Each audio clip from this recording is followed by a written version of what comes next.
Pakora ready হয়ে গেছে। দেখুন কত সুন্দর ভাঙছি আমি, দেখুন ওয়াও, একবারে গলে ফাও হয়ে গেছে চিকেনটা। এরকমভাবে আমার মতন পকোড়া করবেন, ঘরে খাবেন, পরিবারকে খাওয়াবেন, সবাই খুশ হয়ে যাবে।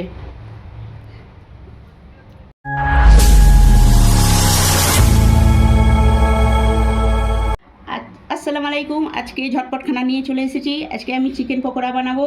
দেখুন তার জন্যে আমি যতটা চিকেন নেবো ততটা পেঁয়াজও নেবো, কাঁচা লঙ্কা নিয়েছি, ধনে পাতা নিয়েছি, আর এইটা হলদি, লঙ্কা, জিরে, এটা জিরে আর ধনে মিক্স করা, এইটা গরম মশলা। আর এই মশলাটা যদি আপনাদের ওখানে থাকে তাহলে এই মশলাটা জরুর দেবেন, না যদি থাকে না দিলেও প্রবলেম নেই, আমাদের আছে, আমরা দিই, খুব টেস্টি হয়। আর পাতিলেবুর রস। ফার্স্টে আমি পেঁয়াজ নেবো, পেঁয়াজের সঙ্গে একটু নুন দেবো, অল্প করে নুনটা নিতে হবে, এইটুকু। তারপরে কাঁচা লঙ্কা নেবো, কাঁচা লঙ্কাটা দিয়ে দেবো, ভালো করে নুনটার সঙ্গে কষতে নেবো, এরকম করে যেন নুনটার পানি ছেড়ে যায়। এবার আমি চিকেনগুলো দিয়ে দেবো। চিকেনের ওপরে এবার কি মশলা দিই দেখুন, আদা রসুন, তারপরে লেবুর রস, তারপরে সব মশলাগুলো দেখেছিলাম ওই মশলাগুলো, তারপরে এই মশলাটা আমি বেশি করে দেবো, 2 চামচি,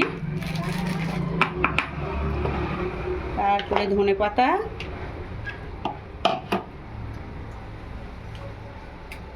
তারপরে বেসন,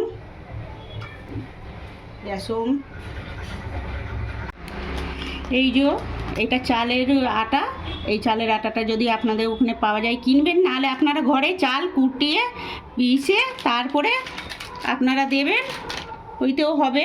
আমার কাছে চালের আটা কিনা ছিল, তাই জন্য চালের আটা আমি দিচ্ছি। এটাও 1.5 চামচি। এবার আমি এইটুকু তেল দেবো সামান্য। চালের আটাটা দেবেন আপনারা, ক্রিস্পি হবে, হেভি সুন্দর হবে, আপনাদের খেতে হেভি সুন্দর লাগবে। ভালো করে এবার আমি মেখে নেবো। ব্যাস, আমার চিকেন পকোড়া এরকম মাখা হয়ে গেল। আপনারা শিখে নিলেন তো, আপনারা এবার ঘরে একদিন ট্রাই করবেন। আর সবাই আমাকে ফোন করে বলছে যে আমার ভিডিওগুলো দেখে আমরা বানাচ্ছি ঘরে, আপনারা ওইটা আমার কমেন্টে বলবেন, বেশি ভালো হবে। তাহলেও অনেক পাবলিকরা দেখবে, তারাও আমাকে বলবে, শিখে যাবে তারাও আমার দেখে। আর যা কিছু হবে কমেন্টে বলবেন, বেশি ভালো হবে। এই যে আমি মেখে রেখে দিলাম, ব্যাস ইনাফ হয়ে গেল। এবার যখন করব তখন আপনাদের করে দেখাবো।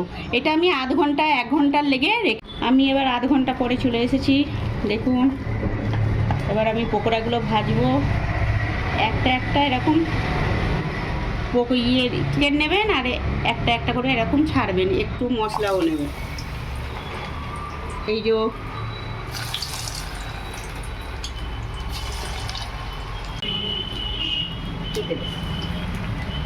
এবার চিকেনগুলো আমি সব উল্টে দেবো একটা করে।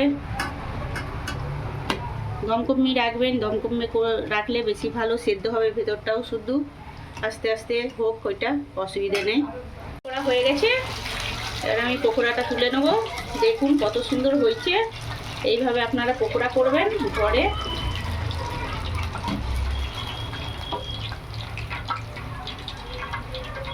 দেখুন, আর যখনই পকোড়া ভাজিয়া করবেন তখনই এরকম একটা পেপার বিছোবেন, পেপারে তেলটা পুরো চুষে নেবে, হেভি সুন্দর হবে। দেখুন